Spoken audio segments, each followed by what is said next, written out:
In an era of escalating geopolitical tensions, one provocative question has resurfaced in American discourse. Should the United States invade Mexico?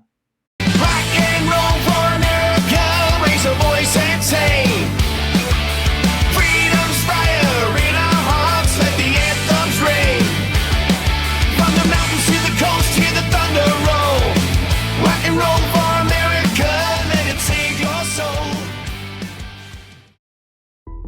Proponents, particularly within Republican circles, argue for decisive military action. Senator Tom Cotton has advocated deploying U.S. troops across the border without Mexican consent to dismantle cartel operations. Governor Ron DeSantis has proposed drone strikes and targeted raids, while Senator J.D. Vance supports direct confrontations. At the forefront stands Trump, who campaigned on mobilizing special operations forces and naval assets to wage war against these networks. He issued a classified directive empowering the Pentagon to treat Latin American cartels as terrorist entities, authorizing strikes on sea and foreign soil. This policy has already mobilized over 4,000 Marines, along with warships and submarines, to the Caribbean, poised for potential intervention. To evaluate this proposal, we must first examine the fraught history between the United States and Mexico. The 1846 Mexican-American War exemplifies early imperialism, where the U.S. annexed over half of Mexico's territory, establishing a legacy of interventionism. In the present day, systemic poverty exacerbates criminality, drawing vulnerable populations into cartel ranks amid economic despair. Prohibition-era policies, much like those that empowered organized crime during America's 1920s alcohol ban, have birthed lucrative black markets for illicit drugs.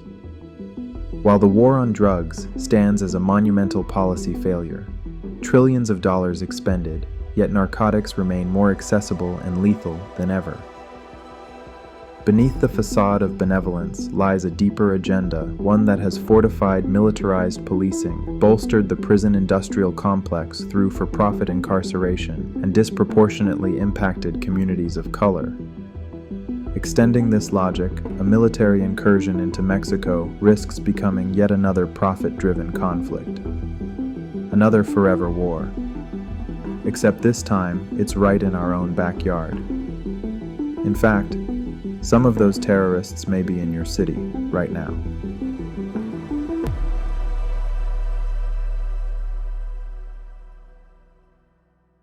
Who benefits from such an invasion? Defense contractors and arms manufacturers would secure vast contracts worth billions. Private prisons could expand amid heightened border turmoil and increased detentions. Multinational corporations, covetous of Mexico's oil reserves and labor markets, might exploit enforced stability for economic gain.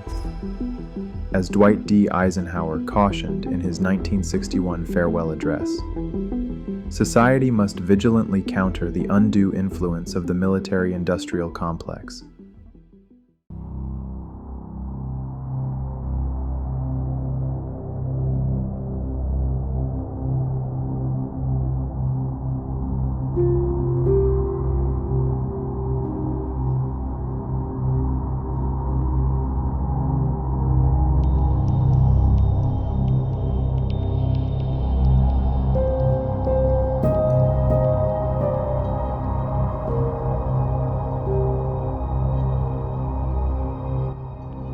It's almost as if winning isn't even the point.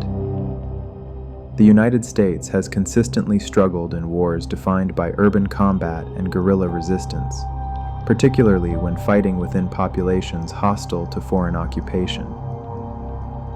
Vietnam, Afghanistan, Iraq, Korea, Somalia, Lebanon, Libya. These conflicts prove a consistent pattern. America's unmatched military might collapses when facing decentralized networks embedded within local populations. An invasion of Mexico would almost certainly replicate these failures, with urban warfare, guerrilla resistance, and a population that does not want U.S. forces on its soil. History also shows that there is another path. Where nations have invested in poverty reduction, education, and economic opportunity, violence has declined and stability has grown. Brazil's Bolsa Familia program lifted millions out of destitution, correlating with measurable drops in crime. In Asia, South Korea transformed from a war-ravaged country in the 1950s into one of the world's leading economies by channeling resources into education, industry, and infrastructure. China's poverty alleviation initiatives have lifted over 800 million people out of extreme poverty in just 4 decades, arguably the single largest reduction of poverty in human history. Even smaller nations like Vietnam and Bangladesh, once synonymous with underdevelopment, have dramatically improved living standards by investing in health, education, and social programs. So why is the United States, with all its wealth, not pursuing this path globally? Why do trillions flow into endless wars and occupations, wars that breed only more resentment, while far smaller investments in human development could reduce poverty, strengthen stability, and prevent the causes and conditions of poverty and drug use? The real question is not whether America can afford to help lift people up, but why it continually chooses to spend its fortune tearing nations down.